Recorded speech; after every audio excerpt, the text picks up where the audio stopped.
Hey, what's going on, y'all? It's Sierra, and we are about to actually watch another YouTube channel's Game of Thrones Season 8 trailer breakdown. One of my favorite YouTube channels is Alt Shift X. They are everything I aspire to be. They always have incredible, really in-depth breakdowns of Game of Thrones things. After I posted my reaction to the Game of Thrones trailer, a few of y'all said in the comments, do you think Arya was running from like dead Starks, that the Night's King had arisen from the dead and they're like chasing Arya through the crypts of Winterfell? I have never heard anything like that before. When I heard it, I thought it was silly, but thinking in the world of George R.R. Martin and the things that the incredible mind that he has, the only way I would say that that's possible, that dead Starks are rising from the dead, is that whenever the wall was brought down, whatever magic in it that was holding all the supernatural stuff back, now that that wall has been torn down, that magic, the reanimation, when people die, them coming back as whites, maybe that is everywhere now. So is that what that means though? Like when winter is finally here, anybody that dies will become a white? Or, I mean, I know, of course, if you get killed by a white or a White Walker, you'll come back as one. I think that's how it works. I'm not exactly sure. So with all of that said, before I watch this video and before I start a conversation with y'all, I am saying that I do not think that that's logical. I feel like they have enough on their plate right now, and I don't think that they would introduce something that complicated with a couple episodes left. But I have been trying to stay away from everything unless it is something that was put out by HBO. So I've not been on Reddit. I haven't been on Twitter like that. I haven't been watching anybody else's YouTube videos. I didn't want any spoilers, and I didn't want things being put in my head that I didn't want there. So with all of that said, let's check out Alt Shift X Game of Thrones Season 8 trailer explained. A trailer for the final season of Game of Thrones is out, and it shows that the start of Season 8 is a lot like the start of Season 1, with a queen and a king coming to Winterfell. But this time the queen is Daenerys, and the king is Jon Snow. Daenerys brings her army of Unsullied, and a boy watches from above, just like how Bran watched from above. Nice. In Did not episode put that 1. together. Daenerys also brings her dragons, the first dragons at Winterfell in over 100 years. There's a lot of magic and symbolism in these creatures of fire flying above this icy fortress. Sansa Stark has never seen dragons and magic before. Most of her story has been in the south with the political plots, so she was uncomfortable last season with psychic Bran and faceless Arya. True. If Season 8 is all about fantastical magical battles, how will Sansa and her skills fit in? And Sansa has enjoyed ruling Winterfell. Will Queen Daenerys threaten her power? Arya also sees No, her I think first that she'll be very dragon, respectful and she's excited. of the fact She's that always she's in the wanted north. adventure and freedom and power, and that's what dragons represent. Arya is a fan of Visenya Targaryen, a dragon queen from hundreds of years ago, so maybe Arya will also like Daenerys, this new dragon queen. We see Jon and Daenerys Arya's with all the about girl dragons, power. She's Rhaegal definitely and gonna Drogon. love Khaleesi. Rhaegal is the green one, and Drogon is the red one. Daenerys rides Drogon. It's named after her first husband, Drogo. And Rhaegal is named after Rhaegar Targaryen, Daenerys' brother and Jon's real father. Perfect! So there could be a cute montage of Daenerys teaching Jon to ride. Oh wait, we already saw that. The dragons have a bunch of blackened bones, which was probably their breakfast, but we heard last season that Winterfell doesn't have enough food for its people. So will they be able to feed 2 giant dragons? If the dragons get too hungry, they might start eating people, which was a problem in Meereen. Daenerys used to have 3 dragons, but Viserion was killed and taken by the Night King. Can Drogon and Rhaegal defeat their undead sibling? Jon stands They'll in never the be Winterfell as big as Godswood. him. This is where Ned Stark came to pray. And also the Night King is in control Jon of him, thinks so that's that not Ned fair. is his father, but last season Bran and Sam learned the truth, that Jon is the son of Rhaegar and Lyanna. Sam plans to tell Jon about his parents, and he looks worried about it, because the truth will make Jon and Dany's relationship a lot more complicated. Yeah. For one thing, it means that Daenerys is Jon's aunt, and they boat sexed. But also, Daenerys' identity is built on her being the last Targaryen, heir to the throne. If Jon is the true heir ahead of Daenerys, We got problems. what has Dany been fighting for all this time? It also raises questions about Jon's identity. Is he a Stark or a Targaryen? A Stark. bastard or a king? It looks King. like Jon and Dany have a D&M in the Winterfell crypts, possibly by the statue of Jon's real mother, Lyanna. This again parallels episode 1, when Ned and Robert discuss Lyanna in the crypt. Incredible We also parallels. see Tyrion, who was very concerned last season about Jon and Dany's relationship. How will he react to Jon's true parentage? What do you know, And bro? whose side is Tyrion really on? There might not be much time to angst over incest, because the White Walkers are coming to attack Winterfell. Jaime Lannister arrives and says he'll help fight for the living. Last season, Jaime promised to help fight the White Walkers, and now he wants to keep That's my that boy, pledge. yo. I love me some Jaime has Jaime. always been hated as an oathbreaker and kingslayer. This war is Jaime's chance at redemption, and he's got a lot of crimes to redeem. Last time he was at Winterfell, Jaime crippled Bran. Jaime fought against Ned and warred against Robb. As Jon says, everyone alive is on the same side now, fighting against the dead. So everyone prepares for battle at Winterfell. We see Davos on the walls, even though he isn't much of a fighter. We see Ed, Tormund, and Beric.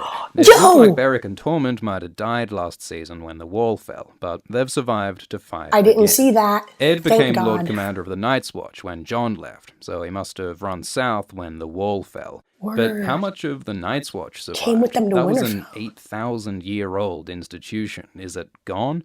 Maybe with the White Walkers coming, everyone is Night's Watch now. We see Gendry with a big pile of dragon glass mined from dragon Nice, I stone. didn't catch that Gendry either. will need to make a bunch of weapons to fight Dragon the dead, glass. so it'll be time for him to reunite with his friend Arya. We see Jorah and the Dothraki. Jorah has the sword Heartsbane. This is the Valyrian sword of House Tarly that Sam took Nice. from his dad. I didn't But see Sam that. isn't good with a sword, so it makes sense that he'd give Heartsbane to Jorah. They made friends last season, when Sam cured Jorah of Grayscale. Dope. We see Brienne and Podrick with the Knights of the Vale. These guys only came north to help fight the Boltons. They never signed up for this Walking Dead shit, but everyone's coming together to help fight the dead. Nice. We see Grey Worm kiss Missandei, while Jon's voiceover says that the White Walkers don't feel.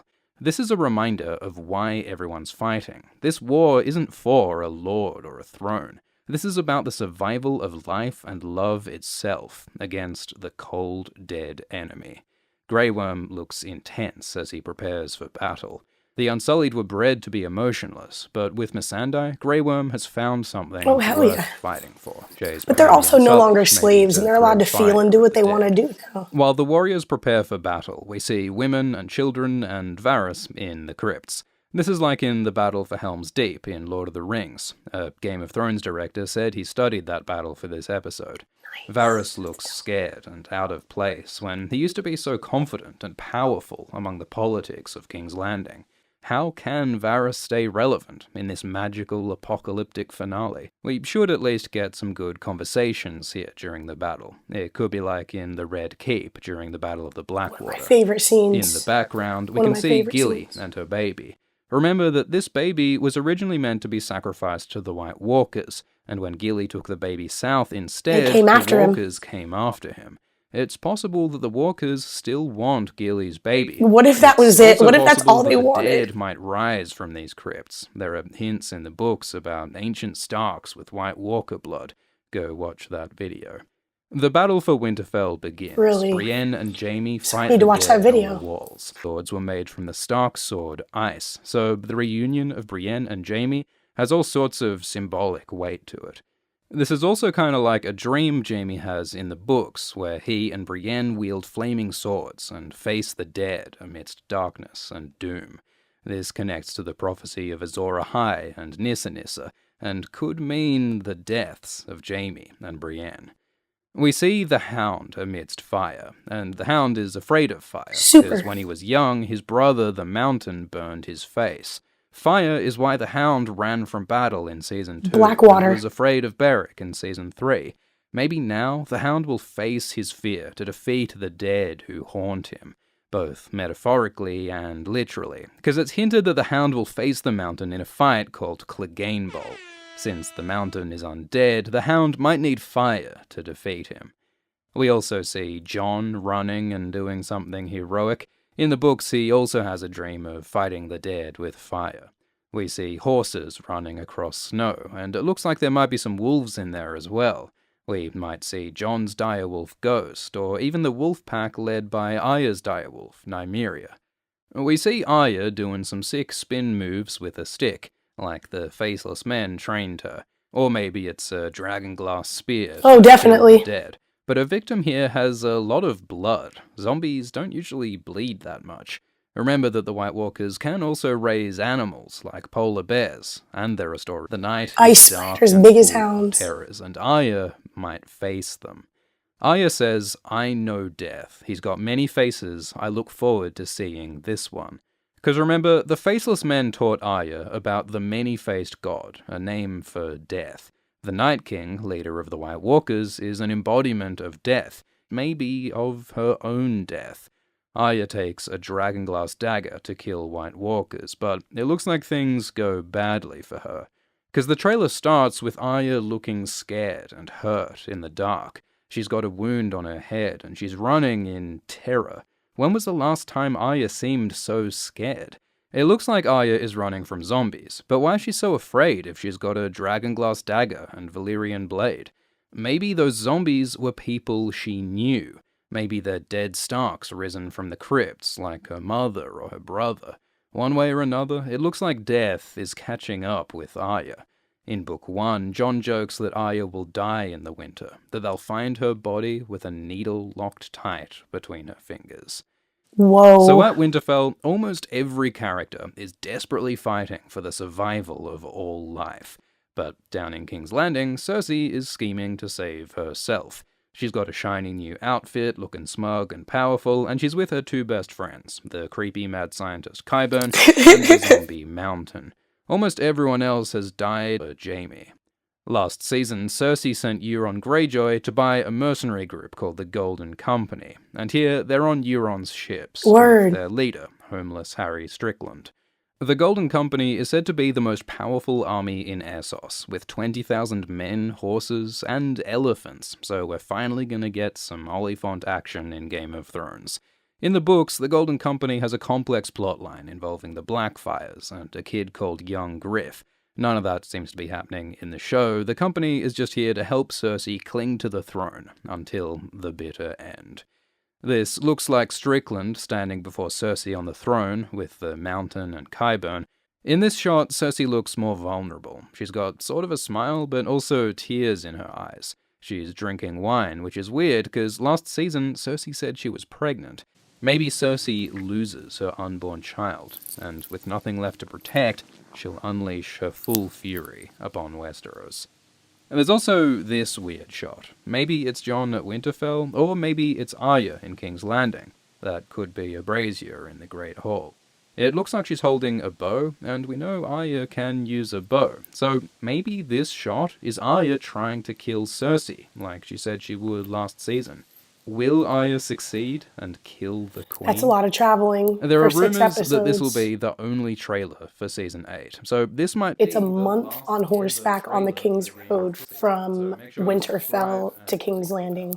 A month on horseback. Trailer is like solving a puzzle. You gotta find connections between bits of information to find an explanation that makes sense. Thanks for watching, and thanks to the patrons, including Matthew. So, now I'm basically just gonna talk about the stuff that I didn't catch the first time I watched it. And I definitely did not It's funny because The Walking Dead actually did this too last season. They did a whole bunch of shots and scenes very similar to season 1, and I didn't catch it, but there are some very similar things. I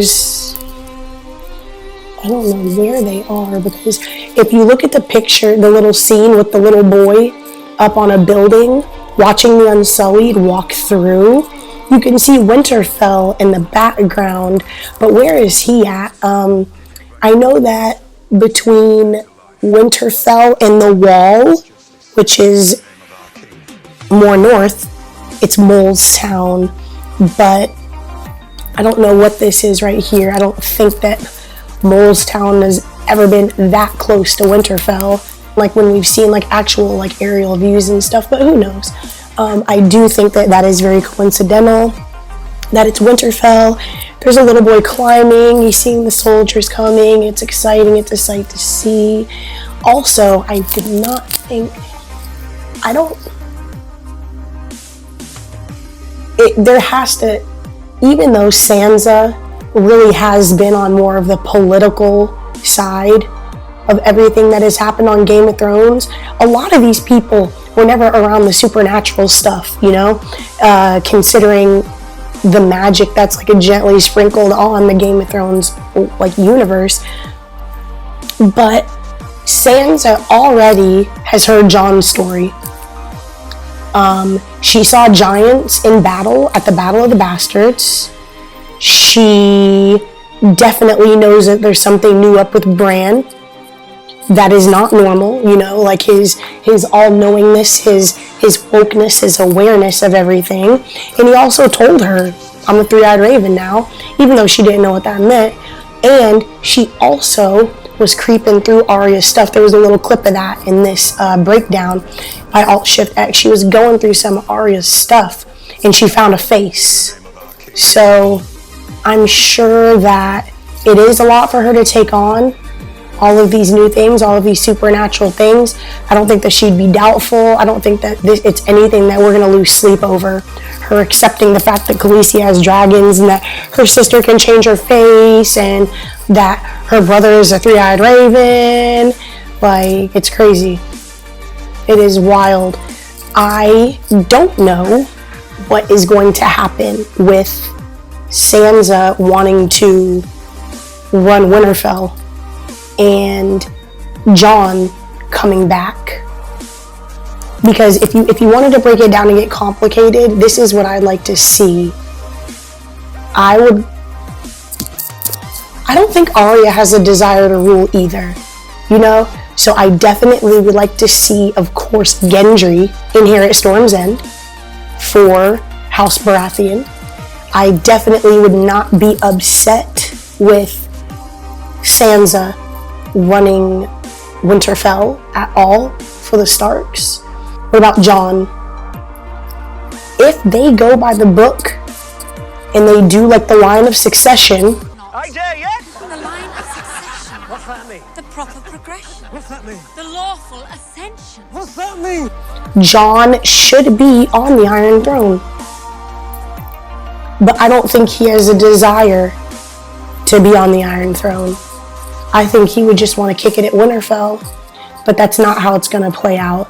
So I'm not going to talk about the Iron Throne at all. Or Khaleesi. If it doesn't work out with Jon and Khaleesi, or Jon does decide that he wants to sit on the Iron Throne, one of them is going to be at Dragonstone, which is the ancestral home of the Targaryens. That's where like the family was. But then again, the Targaryens built the Red Keep. So the Targaryens' home is King's Landing. That's where the Targaryens landed with their dragons. You know what I'm saying?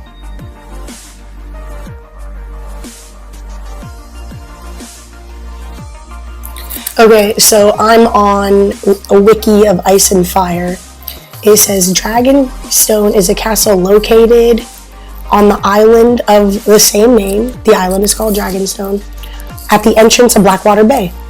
Like I said, Dragonstone is the ancestral home of the Targaryens, and then they went and took King's Landing, made it King's Landing, decided they were going to have everybody bend the knee and they were going to run it all. So the Red Keep eventually did become their home, but either Jon or Khaleesi, whichever one does not end up on the Iron Throne, if they are the people that do end up on the Iron Throne, the other one will have Dragonstone for sure. And you know your boy Bronn's waiting on his own castle. You know he waiting on a castle. So maybe he will get a High Garden, which is a really dope place to live. Oh my god. But then again, if Tyrion is Hand of the Queen, he's going to be in King's Landing in the Red Keep too. So who's going to get Casterly Rock? Who would be at Casterly Rock? I don't know, man. I don't know what Jaime's plans are. And all deals, they are about to rewrite the whole game. I think all past things are going to be done away with. I also don't know if Jaime is going to survive to the end, because he did kill the Mad King. He did throw Bran out a window. He did kill Jory back in season 1. He killed Lord Karstark's son. He killed his own cousin in that pen. He has killed a lot of people, but we've all killed a lot of people. We've all done what we had to do to get where we are in this show now. So you can't be mad. Khaleesi knows that her daddy was crazy. She's heard the stories, and she knows. Last season, Tyrion was telling her about the wildfire, and the story's been explained to her. It sucks. Because of that, her family was on the run, and she was the bigger queen, and you know what I'm saying? But I really hope we can put all of our differences aside and try to make this work, because I have no idea how the White Walker part is going to play out in this. I'm super hyped about it. I'm super nervous about it, but I'm more concerned with the end game now. I really enjoyed watching this. If you guys enjoyed this reaction, please make sure to give it a thumbs up. If there's anything that I overlooked or misinterpreted, also, please let me know in the comments down below. And I'll see you guys on the next one.